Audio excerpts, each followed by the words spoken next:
أعزائي المشاهدين، السلام عليكم ورحمة الله وبركاته. أهلا وسهلا بكم في حلقة جديدة من برنامج الطبيب. عايزين أنا هتكلم معاك في سيناريوهين بقوا مشهورين شوية. السيناريو الأول: بعد يوم مرهق جدا في الشغل وأخيرا أنت مروح وعايز ترتاح، عديت جبت شوية فاكهة من عند الفكهاني ومروح، وبمجرد ما وصلت وتعشيت وغيرت هدومك وهتقعد أخيرا تقضي السهرة بتاعتك الجميلة مع الأطفال، وابتدت الفاكهة تنزل والولد ابنك الصغير كل من الفاكهة اللي هو بيحبها، سواء كان الموز أو الفراولة أو أيا يكن. وبعد كده بشوية وانتوا قاعدين ويدوبك بمجرد ما كل، ابتدى الولد وشه يورم وعايز يهرش ومش قادر ياخد نفسه، وابتدت ايديه ورجليه يورموا وابتدى جسمه يورم، وانت مش فاهم ايه اللي حصل.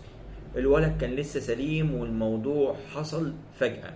السيناريو التاني: ابنك تعب وجاله شوية برد عاديين، وزي ما انت متعود خدت بعضك ونزلت رحت الصيدلية، قلت للدكتور اللي هناك او للصيدلي ابني بيسخن وتعبان، فطلع الحقنة اللي الناس مسمياها الحقنة التلاتة في واحد.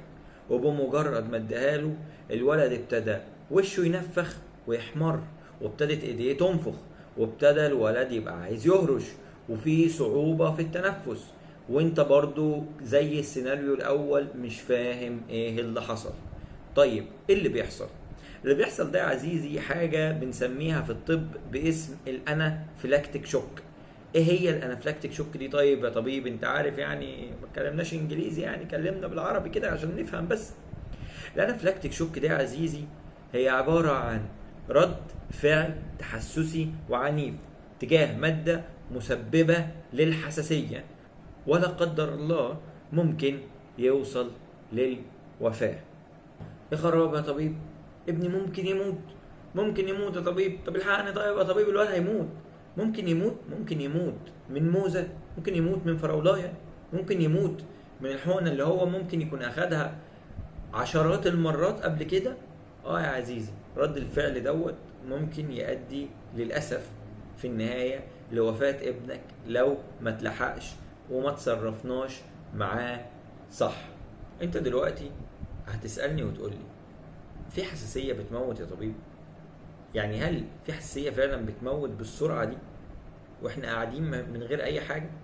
طب ما الولد اكل الموز 100 مرة قبل كده، او اكل فراولة قبل كده كتير وما كانش عنده منها حساسية، واخد الحقنة دي عشرات المرات وما كانش عنده منها حساسية. الحقيقة عزيزي هو انه مش شرط، يعني مش شرط يكون الحاجة اللي هو أكلها قبل كده وما عملتلوش حساسية، أو الحقنة اللي هو أخدها قبل كده وما عملتلوش حساسية في كل المرات اللي فاتت، إنها مش تعمل له حساسية المرة دي. ممكن يحصل له حساسية في أي مرة من المرات عادي جدا، وده بيحصل، يعني ده شيء وارد. هتسألني تاني وتقولي: طب إيه الفرق يا طبيب بين النوع ده من الحساسية وبين الأنواع التانية؟ ما في ناس عندها حساسية على الصدر وما بتموتهمش، وفي ناس عندها حساسية تجاه حاجات معينة وبرضه ما بتموتهمش. طب اشمعنى ده؟ ايه الفرق بقى بين النوع ده والانواع التانية؟ الحقيقة عزيزي هو ان الحساسية زي ما انت واخد بالك كده مش واحد، في 4 انواع من الحساسية، واللي تم تقسيمهم للنوع الاول والتاني والتالت والرابع: تايب 1 هايبر سنسيتيفيتي رياكشن، تايب 2 وتايب 3 وتايب 4. والانافلاكتيك شوك بيقع تحت تايب 1 هايبر سنسيتيفيتي رياكشن او نوع الحساسية الاول، وده اللي بيمتاز بانه بيكون سريع جدا immediate، يعني وقتي في الحال بيحصل على طول. طيب ايه بقى اللي بيحصل في الانافلاكتيك شوك؟ والله يا عزيزي اللي بيحصل في الانافلاكتيك شوك هو كالاتي: اول حاجه بيحصل افراز لكميات كبيره جدا من الهستامين والبروستاجلاندين والليكوتراينز وغيرهم من الوسائط الكيميائيه، والوسائط الكيميائيه دي بتؤدي لحدوث الاتي: 1. توسيع في الاوعيه الدمويه، وده اللي بنسميه باسم الفازودايليتيشن، وده اللي بيؤدي لهبوط حاد في ضغط الدم. 2. زيادة في نفاذية الأوعية الدموية، وده اللي بيؤدي لزيادة التسريب من الأوعية الدموية وبالتالي بتحصل إديمة. 3. بيحصل تشنج في عضلات الشعب الهوائية البرونكوسبازم، وبيحصل هرش واحمرار في الجلد. ايوه، طب انا المفروض اعمل ايه دلوقتي طيب يا طبيب؟ اول حاجه انك تبطل العادات السلبيه اللي انت بتعملها. هتقول لي ما اجيبش فاكهه تاني وانا مروح للعيال، انا عايز اسمعها. لا، مش كده خالص، معلش، مش كل اللي انت عايزه هتسمعه. اهم حاجه او اهم عاده سلبيه لازم تبطلها هو انك تبطل تدي ادويه لابنك من غير وصف طبيب او من غير ما تكشف. لازم تكشف، لازم تكشف قبل ما تدي لابنك اي ادويه ايا كانت. ومهما كنت متخيل الوضع بسيط، اكشف، اكشف وعالج ابنك صح. دي رقم واحد. رقم اتنين، بسرعة جدا المفروض تاخد ابنك وتجري بيه على أقرب مستشفى. خلي بالك إن السرعة هنا هي أهم من أي حاجة تاني.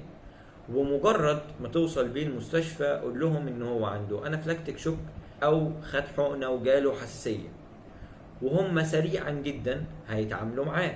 وعشان تكون واعي عزيزي اللي هم يعملوه في المستشفى في اللحظة دي، فهم هيدوله أدرينالين أول حاجة خالص.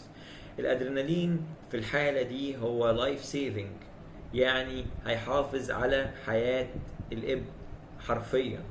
ده رقم واحد. رقم اتنين، هيبدأوا يقيسوا له الأكسجين ويبدأوا يعملوا له مانجمنت، وهيدوا له طبعا جلوكوكورتيكويدز ومضادات للهستامين، وهيبدأوا إنه يعملوا مانجمنت كامل للعيان. في النهاية يا عزيزي، السرعة في الوقت ده بتكون عامل حاسم جدا، وفيما بعد لازم ناخد احتياطاتنا، ما ناخدش علاج من غير كشف. وإن أنت لو هتاخد حقن تاخدها دايما في طوارئ مستشفى. وفي النهاية متنساش تعمل لايك وشير، ولو احنا على اليوتيوب نشترك على القناة. وأهم حاجة عزيزي هو إن أنت تشير المعلومة، اعمل شير للمعلومة عشان توصل لأكبر عدد ممكن وتفيد ناس أكتر. السلام عليكم.